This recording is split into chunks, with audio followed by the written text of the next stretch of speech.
Bienvenue et bonne matinée à tous.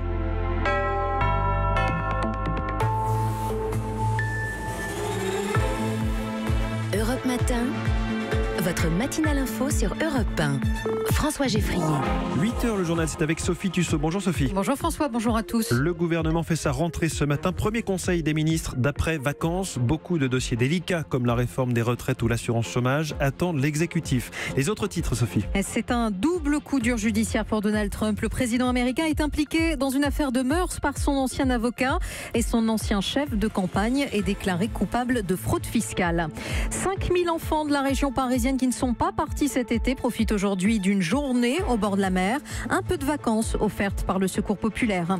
À bientôt la rentrée des classes. Faut-il prendre une assurance scolaire pour vos enfants ? Europe 1 vous répond. Et puis une BD phénomène adaptée sur grand écran, Les Vieux Fourneaux, avec Pierre Richard, Roland Giraud et Eddie Mitchell, sort aujourd'hui dans les salles. Dans 2 heures à l'Elysée, le Conseil des ministres de rentrée, les arbitrages pour les coupes budgétaires, l'Europe, les migrants, l'Italie et tous les dossiers chauds de cette fin d'été.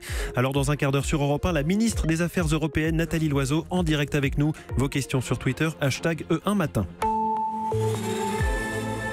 Fini les vacances pour le gouvernement. Après un peu plus de 2 semaines de pause estivale, l'exécutif fait sa rentrée ce matin avec le premier conseil des ministres d'après-congé. Une rentrée qui s'annonce délicate après la tempête de l'affaire Benalla fin juillet, mais également en raison des nombreux dossiers chauds qui attendent le gouvernement. Retraite, assurance chômage, plan hôpital ou encore plan pauvreté. Une deuxième année du quinquennat qui commence sur les chapeaux de roue. David Doucan.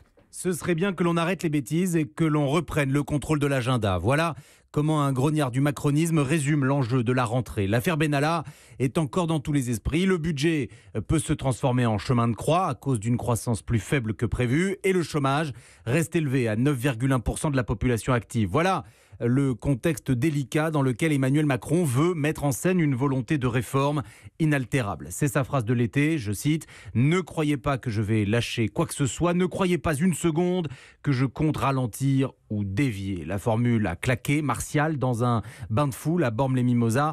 En fait, Emmanuel Macron est convaincu d'une chose, c'est sur les résultats et eux seuls qu'il sera jugé. Alors, confie un proche, il veut mettre la pression, accélérer, son but étant d'avoir accompli ou engagé toutes les réformes promises pendant la campagne avant les élections européennes afin d'avoir, dès l'année prochaine, un bilan à défendre. David Doucan du service politique d'Europe 1. Mener à bien les différentes réformes s'annonce compliqué pour le gouvernement. L'économie française n'est pas aussi dynamique qu'attendue. La croissance sera moins forte que prévu, mais l'objectif de réduction du déficit reste le même, ce qui signifie qu'il va falloir tailler dans les dépenses. 120 000 postes de fonctionnaires doivent être supprimés d'ici à la fin du quinquennat. Impossible pour Pascal Pavageau, le secrétaire général de Force ouvrière, était l'invité d'Europe 1 ce matin. Je ne vois pas dans quel ministère ou dans quelle fonction publique, si vous prenez l'hôpital par exemple, on ne voit pas aujourd'hui où est-ce qu'il pourrait y avoir des effectifs pour être niés. Vous prenez l'inspection du travail par exemple aujourd'hui, pour prendre un sujet qu'on évoque rarement, aujourd'hui l'inspection du travail c'est 30% d'activité en moins depuis maintenant à peu près 2010 du fait des suppressions d'emplois répétés, alors qu'on n'a jamais eu autant besoin d'inspecteurs du travail dans une logique où justement les gouvernements renvoient à la création de la norme ou la décision à l'échelle de l'entreprise. Vous ne voyez pas où on peut tailler, mais le gouvernement fera ces baisses d'effectifs, vous le savez. Quelles sont les administrations que vous avez envie de préserver ? Je ne sais pas s'il les fera tant que ça. La crainte, elle est plus forte. C'est-à-dire que le gouvernement ne fasse pas finalement les 120 000 suppression nette d'emplois, mais que par contre, il touche au statut des 5,4 millions de personnes. C'est plus ça qui est à craindre aujourd'hui dans les réformes du gouvernement et tel qu'il les met en place de façon insidieuse. Pascal Pavageau, secrétaire général de Force ouvrière, était l'invité d'Europe 1 ce matin. Et je vous rappelle que Nathalie Loiseau, ministre des Affaires européennes, sera en direct avec nous à 8h15. Pour l'instant, il est 8h04, la suite du journal de Sophie Tussaud et ce double coup dur judiciaire pour Donald Trump. Oui, son ancien directeur de campagne a été condamné pour fraude et son avocat de toujours a plaidé coupable de plusieurs chefs d'accusation, dont celui de violation des lois sur le financement des campagnes électorales, ce qui est relativement grave pour le président américain Jean-Philippe Malas. Oui, c'est important parce qu'on parle ici effectivement de financement de la campagne électorale et donc de violation de la loi. Il dit quoi, Michael Cohen ?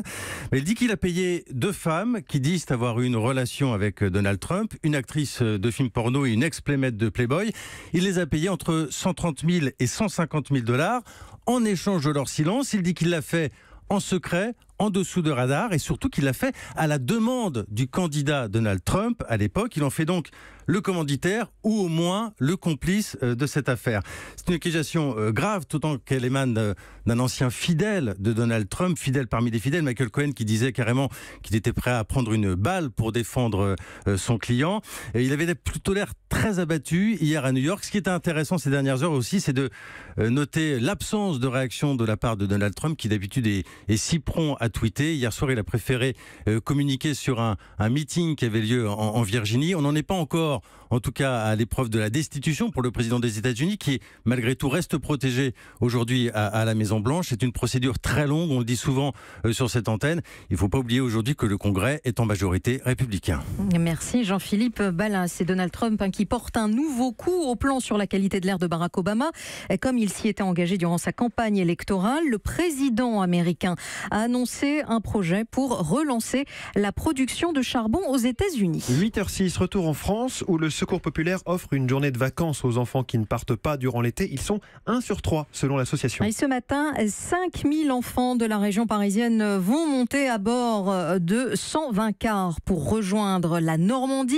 Avec eux, Aude Vernuccio. Bonjour Aude, vous accompagnez ces enfants durant cette journée particulière. Oui, direction Cabourg pour profiter de quelques rayons de soleil. Les enfants, les yeux un peu cernés, sont en plein préparatif et déjà quelques groupes de copains se forment. Rihanna et Elia, 11 ans et 7 ans, réfléchissent au programme de leur journée. Moi, je vais être avec ma copine et je vais essayer de rechercher des pinces de crabe et aussi des étoiles de mer. Oui. Et j'ai pas vu du tout la mer. De l'été ? Oui. C'est la première fois de l'été que je pourrais enfin essayer de me dépenser et faire toute une journée à la mer. Ça va être l'école, donc je vais reprendre, je vais passer en CM1. Avant, je préfère me détendre. Beaucoup d'attentes et d'excitation pour ces fillettes, raconte leur mère, étonnée par ce débordement d'énergie. Ils ne sont jamais réveillés aussi vite. Le premier réveil, bim, c'était déjà debout, prête à partir, à 6h. Moi, je suis super contente et au moins, ils auront dit à leurs copines, on a été à la mer. De quoi faire la première rédaction de l'année le jour de la rentrée. Qu'avez-vous fait pendant les vacances ? Aujourd'hui au programme, trampoline, goûter et baignade. Premières vacances avant de se consacrer totalement à l'école. Aude Vernuccio avec les oubliés des vacances qui partent donc en Normandie ce matin. Vous avez retenu, on ne va pas chercher des crabes, mais des pinces de crabe, c'est important. La rentrée des classes approche à grands pas, c'est dans 2 semaines à présent. Et parmi les questions que certains parents se posent, celles concernant une éventuelle assurance scolaire pour les enfants. Faut-il en souscrire une, Virginie Salmen ? Vous pouvez vous passer d'une assurance scolaire uniquement si votre enfant ne va pas à la cantine, ni à l'étude, ni aux activités périscolaires, ni aux sorties au musée. Bref, s'il s'en tient aux heures strictement obligatoires, ce qui est très rare. Dans tous les autres cas, il faut 2 volets d'assurance, la responsabilité civile et la garantie individuelle. Ces 2 prestations permettront d'assurer votre enfant s'il se blesse ou s'il blesse quelqu'un d'autre. La responsabilité civile est très souvent comprise dans l'assurance habitation de la famille, mais vérifiez bien pour la garantie individuelle. En général, ça n'est pas le cas. Cette assurance de base coûte en moyenne 10 € par an et par enfant, et ça peut aller jusqu'à 40 € par an pour les assurances avec le plus d'options, celles qui assurent l'élève 24 heures sur 24, même quand il fait du tennis en dehors de l'école ou qu'il est en vacances, et va même jusqu'à prendre en charge les frais de psychologue en cas de harcèlement scolaire. Et attention, si votre enfant a changé d'école, il faut absolument le préciser à votre assureur pour être en règle. Virginie Salmen, spécialiste éducation d'Europe 1. Un grave incendie cette nuit à Nice, dans le quartier Saint-Roch. Une femme est morte, 26 autres personnes sont blessées. Le sinistre s'est déclaré vers minuit au 4e étage d'un immeuble. Le travail des pompiers a été rendu difficile car plusieurs dizaines de personnes rassemblées au pied du bâtiment ont volé un casque et une radio appartenant aux soldats du feu. Au moins un suspect a été arrêté et placé en garde à vue selon les informations recueillies par Europe 1. Cet été a été particulièrement chaud. Plusieurs records de chaleur ont été battus, mais après la canicule est venu le temps des orages, ce qui n'a pas du tout fait les affaires des paludiers à Guérande, où est produit la fleur de sel. Certains d'entre eux n'ont enregistré que 30 à 50% de la production d'une année classique. Pierre-Baptiste Vanzini. Oui, effectivement, tout le monde vous le dira, l'été a été magnifique. Tout le monde, sauf les paludiers de Guérande. C'est en tout cas l'avis de François Durand. Pour lui, 2018 est un très mauvais millésime. Ben oui, tous les touristes touristes qui me disent sur le marché, ah, ça a dû bien marcher cet été. Mais j'ai dit non, pas du tout, parce qu'on prend un orage tous les 10 jours. Donc à chaque fois qu'on est prêt à redémarrer, tac. Évidemment, ce n'est pas juste une impression. Tout à côté de la saline, l'énorme tas de sel qui devrait être là est cette année réduit à peau de chagrin. Là, c'est une récolte quasi zéro, quoi. 300 kilos à l'œillet. C'est zéro, quoi. Ça fait pitié. Un peu plus loin, Lionel Charteau, lui aussi paludier, essaye de rester philosophe. Il faut être zen, il faut rester zen, quoi. En 20 ans, j'ai vu des gros orages. En 2004, on avait pris un orage qui nous avait mis 80 mm de pluie dans la nuit, ce qui est déjà énorme. Mais une fois. Mais là, des orages à répétition comme ça, avec des cumuls que personne n'annonce. Parce que c'est ça le pire, en fait. C'est que tous les sites de météo se sont plantés, mais alors grave. Et ils nous annonçaient 1 mm, 2 mm. Et il en tombe 30 ou 40, quoi. En fait, pour être paludier, il faut être philosophe et puis avoir des nerfs en béton, quoi. Et pour eux, ce n'est pas vraiment la catastrophe. L'année dernière a été record et vient largement compenser les stocks qui sont inexistants ou presque cette année. Pierre-Baptiste Vanzini pour Europe 1. Et puis comme chaque mercredi, on vous emmène au cinéma. Oui, avec aujourd'hui l'adaptation sur grand écran d'une bande dessinée à succès, Les Vieux Fourneaux, qui raconte l'histoire de 3 vieux incarnés par Pierre Richard, Roland Giraud et Eddie Mitchell. Mathieu Charrier. Vieillir, il n'y a pas le choix, alors autant le faire en s'amusant. Ça pourrait être la devise de nos 3 compères, amis d'enfants, 70 ballots compteurs, qui se retrouvent pour les obsèques de Lucette, la femme d'Antoine, syndicaliste acharné. Mais Antoine tombe alors sur une lettre qui laisse penser que Lucette a entretenu une relation secrète avec monsieur Garand-Servier, leur patron contre lequel ils ont tant lutté. Ni une ni deux, Antoine part pour la villa italienne de l'homme devenu grabataire afin de se venger. Tes amis me disent que t'es parti avec une arme. C'est-à-dire que j'aurais préféré le tuer à coups de pied. Mais avec mon arthrite...